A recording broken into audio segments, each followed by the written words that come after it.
नमस्कार, आप देख रहे हैं रेवा दर्शन। मैं सचेता बघेल आपके साथ। आइए नजर डालते हैं आज के प्रमुख खबरों पर। कोरोना वायरस ने फिर दी रीवा में दस्तक। सीएम हेल्पलाइन के प्रकरणों का संतुष्टिपूर्वक निराकरण किए जाने कलेक्टर ने किया निर्देशित। धर्म बदलकर युवती का अपहरण कर बंधक बनाकर किया गया बलात्कार। चलती बाइक से बदमाशों ने छीना महिला का पर्स। गिरने से महिला के सर में गंभीर चोट। और अपराध में संलिप्त युवक के परिजनों द्वारा अपराधी को बचाने पुलिस पर दबाव बनाने किया गया हंगामा। अब खबरों पर नजर विस्तार से।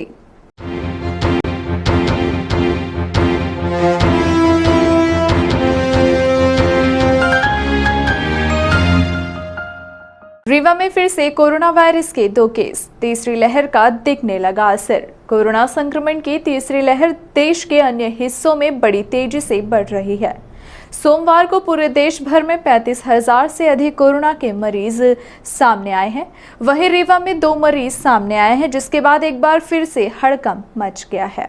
कोरोना वायरस की पहली और दूसरी लहर से जहां लोग उबर नहीं पाए थे कि इधर तीसरी लहर ने भी दस्तक दे दी है। इस बात से जहां स्वास्थ्य विभाग में हड़कंप मच गया, वहीं दूसरी तरफ तमाम व्यवस्था बनाए जाने जिम्मेदार आनन फानन जुट गए हैं।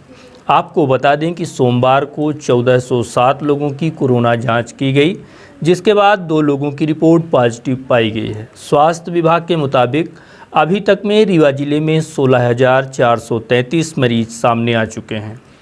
इसमें से 147 लोगों ने अपनी जान भी गंवाई है। इसके बाद अब तीसरी लहर का भी प्रकोप सामने आया है, जहां एक बार फिर से रीवा शहर में कोरोना के 2 मरीज सामने आए, जिसके बाद एक बार फिर शासन प्रशासन व स्वास्थ्य महकमे में चिंता देखी जा रही है।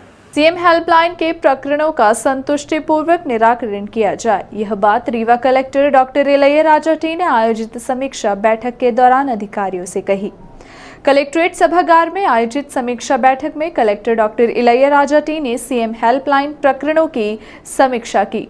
कलेक्टर ने कहा कि सभी अधिकारी प्रतिदिन स्वयं सीएम हेल्पलाइन के प्रकरण देखकर उनके निराकरण के प्रयास करें। प्रकरण के संबंध में तथ्यपरक प्रतिवेदन ऑनलाइन दर्ज कराएं। कई बार बाधित सेवाएं प्रदान करने के बावजूद समय पर फीडिंग न कर पाने से प्रकरण लंबित रह जाते हैं।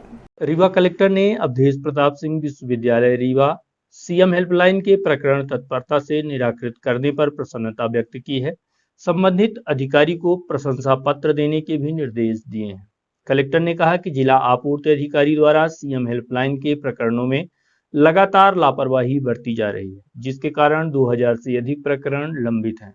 ऊर्जा विभाग द्वारा 296 प्रकरण तथा अग्रणी बैंक प्रबंधक द्वारा इस सप्ताह 84 प्रकरण निराकृत करके अच्छी पहल की गई है। कार्यपालन यंत्री, पीएचई, मुख्य चिकित्सा एवं स्वास्थ्य अधिकारी, जिला श्रम पदाधिकारी, आयुक्त नगर निगम तथा जिला शिक्षा अधिकारी लंबित प्रकरणों के निराकरण पर विशेष ध्यान दें। आगामी 10 दिनों से लगभग 3000 लंबित प्रकरणों के निराकरण का लक्ष्य है। जिला पंचायत के मुख्य कार्यपालन अधिकारी भी मनरेगा तथा अन्य योजनाओं से संबंधित सीएम हेल्पलाइन प्रकरणों का निराकरण कराएं। बैठक में कलेक्टर ने कहा कि मुख्यमंत्री कोविड कल्याण योजना तथा मुख्यमंत्री कोविड अनुग्रह योजना का लाभ प्रत्येक पीड़ित को दें। यदि किसी भी कार्यालय में प्रकरण लंबित पाया गया तो कार्यालय प्रमुख के विरुद्ध कठोर कार्यवाही की जाएगी। कलेक्टर ने कहा कि लोक सेवा गारंटी योजना के तहत समय सीमा में प्रकरण निराकृत न करने वाले अधिकारियों पर जुर्माने की राशि अधिरोपित करें। जिन नगरीय निकाय तथा स्थानीय निकायों के जन्म मृत्यु के प्रमाण पत्र के प्रकरण लंबित हैं, उन्हें नोटिस देकर कार्यवाही करें। बैठक में कलेक्टर ने कहा कि पर्यावरण की रक्षा के लिए पौधारोपण आवश्यक है। जिले भर में अंकुर अभियान के तहत वृक्षारोपण किया जा रहा है। अधिकारी कार्यालय परिसर अथवा आवास में उपलब्ध उपयुक्त भूमि पर पौधे रोपित करें।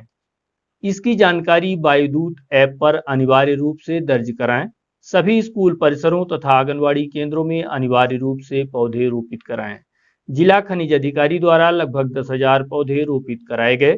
इसकी जानकारी भी वायुदूत ऐप में दर्ज करा दी गई। कलेक्टर ने कहा कि कोरोना के प्रकोप से जिले के कई बच्चों के सर से अभिभावकों का साया उठ गया है। उनकी समुचित देखभाल करना समाज और हम सबकी नैतिक जिम्मेदारी है। सभी अधिकारी महिला एवं बाल विकास विभाग द्वारा बेसहारा बच्चों के लिए चलाई जा रही स्पॉन्सरशिप योजना में स्वेच्छा से सहयोग कर सकते हैं। सहयोग राशि रेड क्रॉस समिति के बैंक खाते में जमा कराएं, जिससे बच्चों को पालन पोषण के लिए हर माह 2000 रुपए की राशि दी जा सके।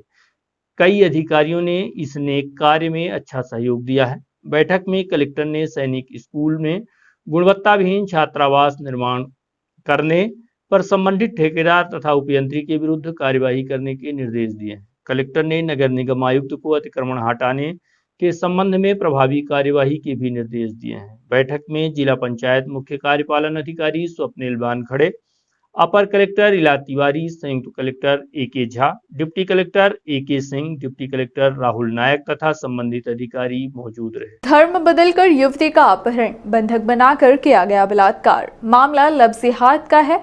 इस मामले में सिटी कोतवाली पुलिस ने अपराध दर्ज कर लिया है और पुलिस आरोपी से पूछताछ कर रही है। धर्म बदलकर एक युवती का युवक ने अपहरण किया और उसे यूपी में बंधक बनाकर बलात्कार करता था। उसके धर्म की सत्यता सामने आने पर युवती किसी तरह उसे चकमा देकर वापस आ गई और परिजनों को घटना की जानकारी दी। युवती की शिकायत पर पुलिस ने मामला दर्ज कर आरोपी को हिरासत में लिया है, जिससे पूछताछ की जा रही है। यह मामला रीवा शहर के सिटी कोतवाली थाना क्षेत्र का है, जहां रहने वाली युवती 5 अप्रैल की सुबह घर से निकली थी, जिसके बाद वह लापता हो गई। परिजनों ने उसकी काफ़ी तलाश की, लेकिन कोई पता नहीं चला, जिसके बाद थाने में शिकायत दर्ज कराई गई। 2 दिन पूर्व यूपी से रहस्यमय ढंग से वापस लौटी युवती ने अपने परिजनों को इस घटना के संबंध में जानकारी दी, जिसे सुनकर परिजनों के पैरों तले से ज़मीन खिसक गई। वे सीधे युवती को लेकर थाने पहुंचे, जहां युवती ने घटना की शिकायत दर्ज कराई।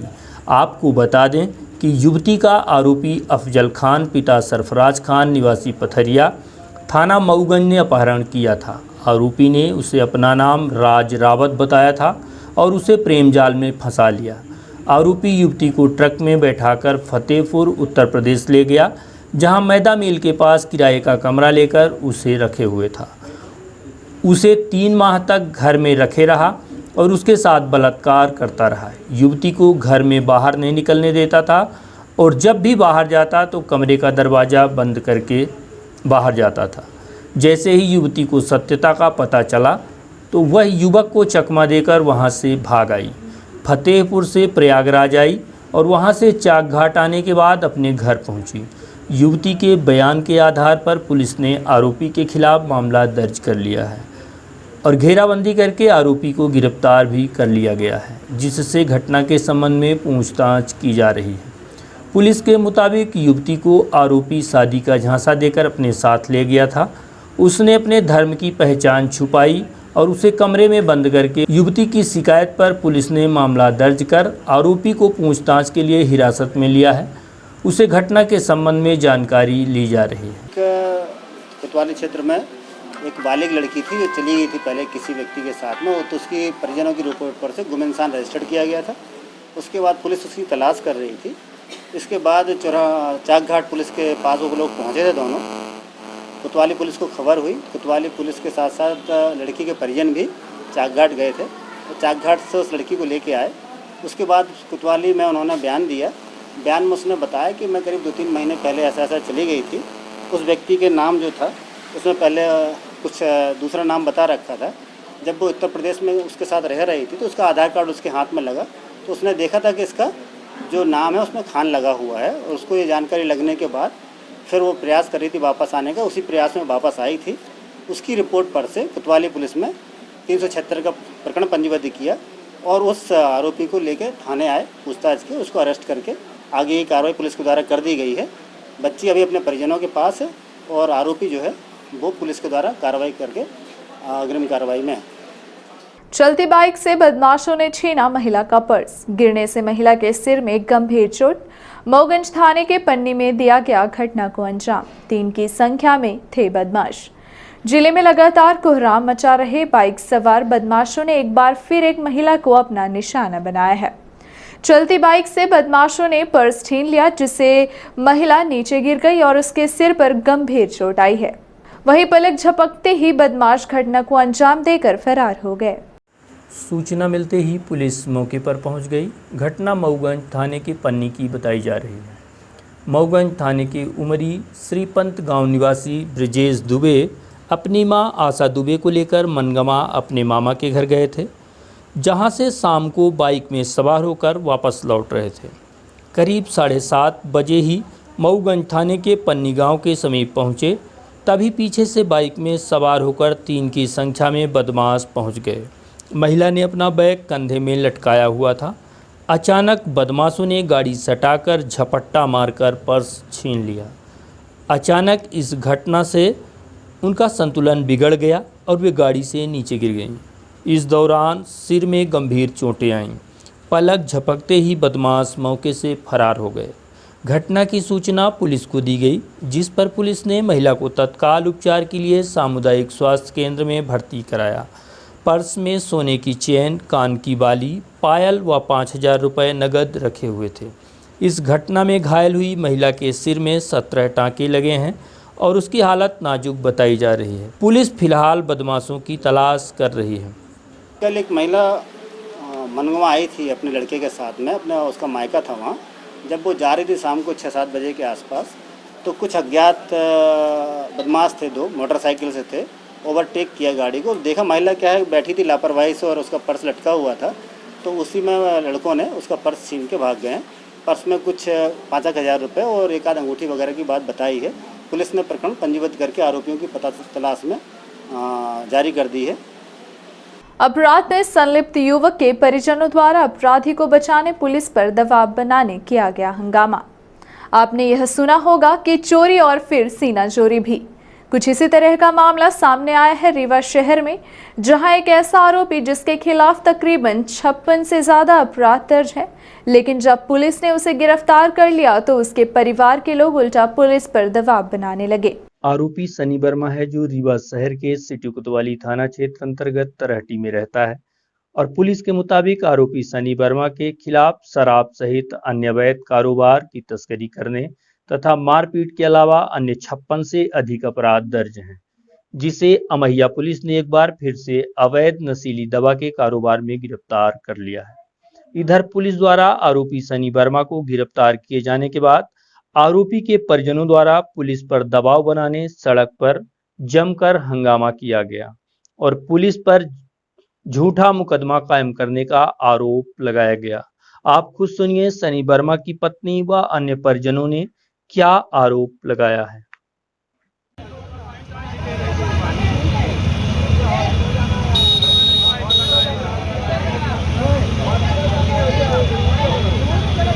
पुलिस के इतना अत्याचार हो रहा, सनी वर्मा को ऐसे पकड़ा गया, मतलब खाली हाथ, और उसके ऊपर कोरेस लगा रहे हैं। ये पुलिस का अत्याचार हम लोग पे होता है। अभी सब पूरा मतलब कि जितना मेरे पास सामान था सब रखे, मतलब रखे सब सामान बेचें तो उसको छुड़ाएं। पुलिस वाले खाली हाथ उसको पकड़ लिए हैं। हम लोग दर की ठोकरें खा रहे हैं। कब रिहा हुए हैं? कब रिहा हुआ? 7 तारीख हुआ है। और 7 तारीख रिहा हुआ है। 7:30 बजे आया है घर। मंदिर सिरोला मंदिर गया और सवेरे गया माँ की दवा लेने, ठीक है। शाम को वापस आ रहा था प्लाट से, पुलिस वाले उसको पकड़ लिया मैया थाना। खाली हाथ पकड़े हैं। और उसके ऊपर कोरेस लग गया। और ये 2 साल से अबे मिश्रा का काम नहीं कर रहे हैं दुकान से, 2 साल से, मतलब पूरा काम छोड़े हुए। माता जी दवाई लेने गया था हमारा बेटा, वहाँ से चाहते थे कि अब आ रहा, आया नहीं, बहुत देर हो गया। फिर बाद में खाली हाथ पे जब पता पाए कि उसको पुलिस उठा लिया है, खाली हाथ उठाया है और दवा लेके लौटा नहीं। हमारी तबीयत इतनी खराब रहती है। इधर इस बात को लेकर अतिरिक्त पुलिस अधीक्षक शिव कुमार वर्मा से बात की गई तो उन्होंने आरोपी सनी वर्मा के गुनाहों का खुलासा किया और बताया कि नशे के कारोबार में संलिप्त पाए जाने पर सनी वर्मा को गिरफ्तार कर कार्यवाही की गई है। परिजनों द्वारा लगाए जा रहे आरोपों की जांच की जाएगी। ये अमैया पुलिस ने एक आरोपी है सनी, उसको पकड़ा है। और वो सनी जो है जो थाने से जानकारी लगी है अभी कि करीब 56 अपराध तो अभी उसके जानकारी में आ गए हैं कि करीब लगभग 56 के आसपास अपराध हैं, जिसमें उसको शराब की तस्करी के संबंध में, मारपीट के संबंध में और भी बहुत सारे मामलों के संबंध में इसमें उसका NSA तक किया गया है। इस तरह का अपराधी है वो, उसको अमैया पुलिस ने पकड़ा है। उसके परिजनों का आरोप है कि पुलिस के द्वारा उसके खिलाफ झूठी कार्रवाई की जा रही है। उसकी जांच के लिए उसके परिजन आए थे एसपी ऑफिस और उनके आवेदन पत्र पर सीएसपी साहब को बता दिया गया कि वो अच्छे से निष्पक्षता से उसकी जांच कर लें और रिपोर्ट प्रस्तुत करें। पर परिजनों का आरोप है कि थाने के बाहर ले जाके मारपीट भी की है रात में। इसी संबंध में उन्होंने शिकायत जो की है उसकी जांच के लिए सीएसपी साहब को बता दिया गया है। विधिक साक्षरता शिविर के आयोजन के साथ किया गया वृक्षारोपण। राज्य विधिक सेवा प्राधिकरण के निर्देशों के अनुसार विधिक साक्षरता के साथ साथ पर्यावरण संरक्षण जागरूकता के प्रयास किए जा रहे हैं। इस क्रम में जिला विधिक सेवा प्राधिकरण द्वारा ग्राम अंबा में विधिक साक्षरता शिविर का आयोजन किया गया। शिविर के बाद सामूहिक रूप से वृक्षारोपण किया गया। जिला एवं सत्र न्यायाधीश श्री आर.सी. वाश्रेय के मार्गदर्शन में आयोजित इस शिविर में आम जनता को प्रमुख वैज्ञानिक प्रावधानों की जानकारी दी गई। शिविर का शुभारंभ सचिव जिला विधिक सेवा प्राधिकरण न्यायाधीश विपिन कुमार लवानिया ने किया। इस अवसर पर उन्होंने कहा कि हर व्यक्ति को प्रमुख वैधानिक अधिकारों की जानकारी होना आवश्यक है। इसके लिए जिले भर में लगातार विधिक साक्षरता शिविर आयोजित किए जा रहे हैं। इन शिविरों के माध्यम से वैधानिक प्रावधानों, नालसा गरीबी उन्मूलन योजना, नालसा आदिवासी अधिकारों की सुरक्षा एवं उनका प्रभावी क्रियान्वयन की जानकारी दी जा रही है। इन शिविरों के माध्यम से पर्यावरण को सुरक्षित रखने के लिए आम जनता को पर्यावरण संरक्षण अधिनियम की जानकारी देकर वृक्षारोपण के लिए प्रेरित किया जा रहा है। शिविर में नेशनल लोक अदालत के संबंध में भी जानकारी दी गई। शिविर में जिला विधिक सहायता अधिकारी अभय कुमार मिश्रा ने निःशुल्क विधिक सहायता व अपराध पीड़ित प्रतिकर योजना की जानकारी प्रदान की। इस अवसर पर अधिवक्ता कौंसलेश सिंह समेत अन्य लोग उपस्थित रहे। बैकुंठपुर में विद्युत का कार्य करने गए विद्युत कर्मचारियों के साथ हुई मारपीट। एमपीईबी के कर्मचारियों ने एसपी कार्यालय पहुंचकर इस मामले की शिकायत कर सरहंगों के खिलाफ कार्यवाही किए जाने मांग की है। सोमवार को शिकायत लेकर एसपी कार्यालय पहुंचे कर्मचारियों ने बताया कि बिजली का बिल नहीं जमा होने के चलते कुछ उपभोक्ताओं के कनेक्शन काट दिए गए थे, जिसके बाद उपभोक्ता द्वारा बकाया बिजली का बिल जमा कराया गया। इधर बिजली बिल जमा होने के बाद जब आउटसोर्स कर्मचारी रयूब खान मौके पर पहुंचे और कटा हुआ कनेक्शन जोड़ दिया, जिसके बाद वहां पर पहुंचे सरहंग आरोपी नीलम पटेल द्वारा अपना भी कनेक्शन जोड़े जाने का दबाव बनाया गया, जबकि इसका बिजली का बिल बकाया है। जबरदस्ती किए जाने के बाद बिजली कर्मचारी ने कहा कि वरिष्ठ अधिकारियों ने जिनका कनेक्शन जोड़ने को कहा है उन्हीं का मेरे द्वारा जोड़ा जाएगा। इसी बात को लेकर सरहंग नीलम पटेल व इसके भाई द्वारा जमकर कर्मचारी के साथ मारपीट की गई। इस बात की शिकायत पीड़ित आउटसोर्स कर्मचारी समेत अन्य कर्मचारियों ने एसपी ऑफिस पहुंचकर की है और कार्यवाही की मांग की गई है। शाही कंप्यूटर के अंदर क्या करने गए थे आप लोग? सर मैं पहले तो एक प्रमोद गुप्ता है उसका कनेक्शन जोड़ने गया था। उसी बीच उसने रसीद दिखाया कि मेरा पैसा जमा हो गया। तो जब लाइन परमिट में थी तो मैं गया, खंबे में चढ़ा। जब जोड़ने लगा उस समय मैंने सोचा अपने कार्यालय में पहले संपर्क कर लूँ। जब संपर्क किया तो देखा कि इसका पैसा जमा नहीं है। तो मेरे उच्च अधिकारी द्वारा बोल दिया गया कि कनेक्शन नहीं जोड़ना है। जब मैं वापस उतर आया तो दबाव बनाने लगा तथा ज़बरदस्ती खींचतान करने लगा मेरे को और अंदर लेकर गया और अंदर ले जाके मारपीट करने लगा। सर एक नीलम पटेल और आशुतोष पटेल। तो वहाँ पे नीलम पटेल नाम के उपभोक्ता पर 4,042 रुपये बकाया था। उनके 3 कनेक्शन है, 2 पंप कनेक्शन में भी बकाया था, जिसमें एक आशुतोष पटेल के नाम से था, एक गजादर पटेल का। हमारे लाइन स्टाफ वहाँ पहले दिन लाइन डिस्कनेक्ट कराए थे। बकाया राशि जमा न होने के कारण उनकी लाइन नहीं जोड़ रहे थे, जिसके कारण हमारे लाइन स्टाफ के साथ मारपीट हुई, जिसकी हम सूचना देने आज एसपी ऑफिस भी आए थे और हम चाह रहे कि लोग गिरफ्तार हो, ऐसा बार बार ना हो।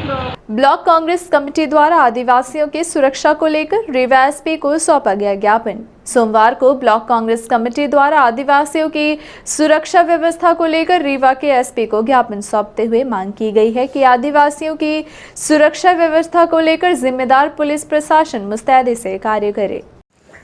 ज्ञापन के माध्यम से मांग की गई है कि आदिवासी बस्तियों में अवैध मादक पदार्थों की बिक्री पर रोक लगाई जाए, आदिवासियों के खिलाफ अनावश्यक कार्यवाही न की जाए, आदिवासियों को जागरूक किए जाने बस्तियों में शिविर लगाया जाए, आदिवासियों को थाने में भी सम्मान दिया जाए आदि मांगें रखी गई हैं। ज्ञापन सौंपा गया ब्लॉक कांग्रेस कमेटी द्वारा, जिसमें शहर ढेकहा ब्लॉक अध्यक्ष अनिल मिश्रा व चिरहुला ब्लॉक अध्यक्ष मनीष नामदेव सहित बोदाबाग ब्लॉक अध्यक्ष शिवेंद्र सिंह मौजूद रहे। ये विश्व आदिवासी दिवस है और आदिवासी समाज जो है हमारे देश का मूल निवासी है।